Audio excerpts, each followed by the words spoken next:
దేవుని పరిశుద్ధ నామమునకు సమస్త మహిమ ఘనత ప్రభావములు కలుగునుగాక.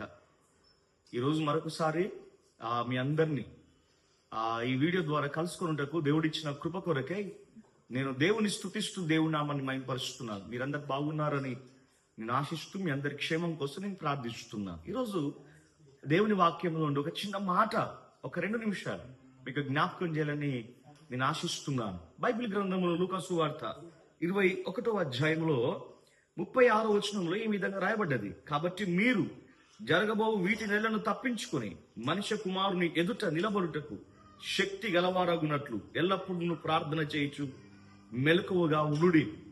ఒక విశ్వాసి లేక ఒక సేవకుడు, సంఘం, దేవుని సంఘం ఎత్తబడాలి, రాకడలో ఎత్తబడి దేవుని ఎదుట ఆ వ్యక్తి నిలబడాలి అంటే ఆ వ్యక్తికి రక్షణ అనుభవంతో పాటు అతనికి కావాల్సింది ఏంటంటే ప్రార్థనా శక్తి కావాలి.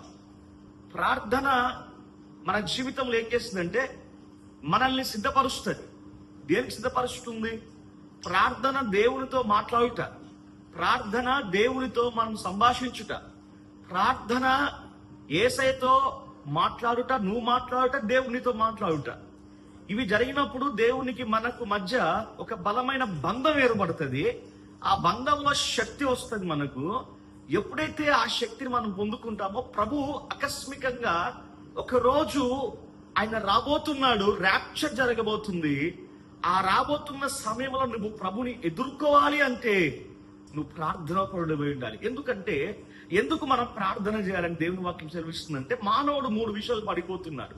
ఒకటి, పైన మనకేముందంటే 34వ వచనంలో దేవుడు మాట్లాడుతున్నాడు, మీ హృదయంలో ఒకవేళ తిండి వల్ల, రెండవది మత్తు వల్ల, మూడవది ఐహిక విచారముల వల్ల మందముగా ఉన్నందున.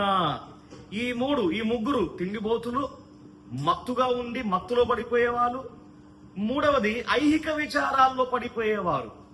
చాలా మంది బైబిల్లో దేవుడు అన్నాడు ఒక మాట, నీ గొంతుకు కత్తి పెట్టుకోమన్నాడు. ఎందుకంటే మనిషి లిమిట్ గా ఉండాలి, లిమిట్ గా తినాలి.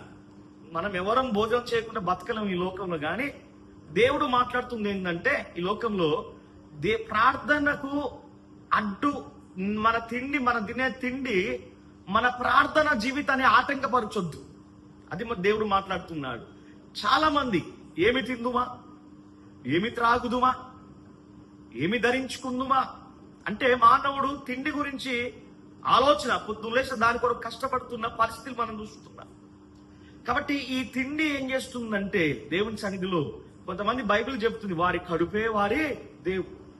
మనము తినే ఈ తిండి దేవుని రాజ్యానికి మనల్ని దూరం చేయొద్దు. ఇది మన జ్ఞాపకం. రెండవది మత్తు. ఈరోజు అనేక మంది మత్తులో పడిపోయిన వారు ఉన్నారు. మత్తు అంటే కేవలం తాగు ద్వారా వచ్చే మత్తు, అదొకటి. రెండవదిగా మనమందరం జ్ఞాపకం చేసుకోవాలి, నిద్రమత్తు.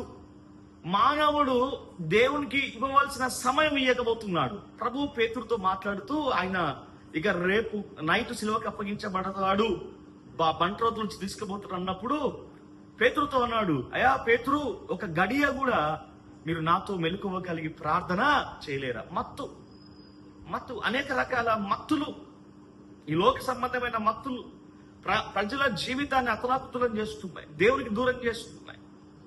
మత్తులో పడిపోతున్నారు. నిర్లక్ష్యం, సోమరితనం, బద్ధకం ఇవన్నీ దీంట్లో ఇంక్లూడ్ అవుతాయి. మూడవదిగా ఐహిక విచారాలు అంటే భూలోక సంబంధమైన విచారాలు. ఏమి తినాలి, ఏమి తాగాలి, వారికి అది ఉంది, వీళ్ళకి ఇది ఉంది, అది తెచ్చుకోవాలి, ఇది తెచ్చుకోవాలి, మేము కూడా అట్లా బతకాలి, మేము కూడా అట్లా ఉండాలి అని ఈ భూలోక సంబంధమైన వాటి మీద మానవుడు విచారణ వ్యక్తం చేస్తూ మేము ఎప్పుడు ఇక్కడనే ఉంటాము, మా పర్మనెంట్ ప్లేస్ ఇదే అనుకున్నట్టుగా భావించుకొని అసలైన నిత్యత్వాన్ని పోగొట్టుకుంటున్నారు, అసలైన దేవుని రాజ్యాన్ని పోగొట్టుకుంటున్నారు.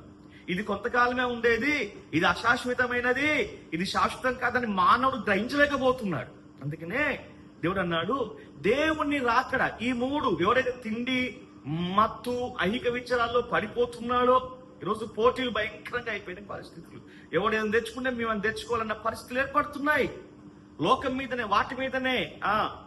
లోతు భార్య ఏ విధంగా వెనుకకు తిరిగి ఉప్పు స్తంభమైందో ఈరోజు మానవులందరూ చేస్తున్న పని అదే. లోకమైన విచారం లోక సంబంధమైన వాటి మీదనే, వస్తువుల మీదనే, వాహనాల మీదనే తప్ప నిత్యత్వం వైపు, నిత్య జీవం వైపు, దేవుని వైపు ఎవరు ఆలోచన చేయట్లేదు. కాబట్టి ప్రభు మాట్లాడుతుంది. ఈ 3 మనం ఉంటే ప్రభు ఒక రోజు ఆకస్మికంగా రాబోతున్నాడు. ఇవి 3 ఉంటే అవి నీకు ఉరి అవుతాయి. అది మన జీవితాన్ని నాశనం చేస్తాయి. అది ప్రభు దగ్గర తీసుకోకుండా చేస్తాయి. ఈ రోజు తిండి అంటారు. ఈ తిండి మనల్ని దేవుని రాజ్యానికి దూరం చేస్తుందేమో, మత్తు దేవుని రాజ్యానికి దూరం చేస్తుందేమో, ఐహిక విచారం దేవుని రాజ్యానికి దూరం చేస్తుందేమో.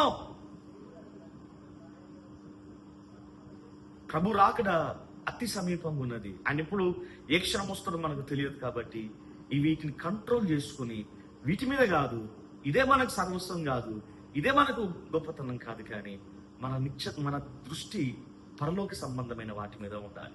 అందుకని మీరు క్రీస్తుతో కూడా లేపబడిన వారైతే పైన వాటిని వెతుకుడి అనే మాటను మనం అందరము చూస్తున్నాం. నీ దృష్టి అంతా దాని మీద ఫోకస్ చేయండి. సిద్ధపడండి. ఎట్లా సిద్ధపడండి? ప్రార్థన ద్వారా. నువ్వు ప్రార్థన చేసే వ్యక్తివైతే, ఉదయం లేచి ప్రార్థన చేసే వ్యక్తివైతే, నువ్వు దేవుని సన్నిధిలో దేవుని రాజ్యానికి ఆ ప్రార్థనని సిద్ధపరుస్తుంది. ప్రార్థన నీకు శక్తినిస్తుంది, ప్రార్థన బలమునిస్తుంది. దేవుడే మనతో మాట్లాడి మనల్ని బలపరుస్తుండగా ప్రార్థన పరులంగా మనం అందరం ముందుగాక. ఒకవేళ ప్రార్థన చేయని వ్యక్తులమైతే ఇది మొదలుకొని మనమందరం ప్రార్థనలో ముందుకు సాగిపోతుండగాక. దేవుడు మనల్ని, మన కుటుంబాలని దీవించునుగాక. ప్రార్థన ద్వారా నువ్వు దేవుని సన్నిధిలో ఎత్తబడుతున్నావు. ప్రార్థన దేవుని రాజ్యానికి నేను సిద్ధం చేస్తుంది. ఆ దేవుని రాజ్యంలో మనం అందరం కలుసుకోబోతున్నాం. ప్రార్థన చేసే వీరులముగా మనం అందరం ముందుగాక.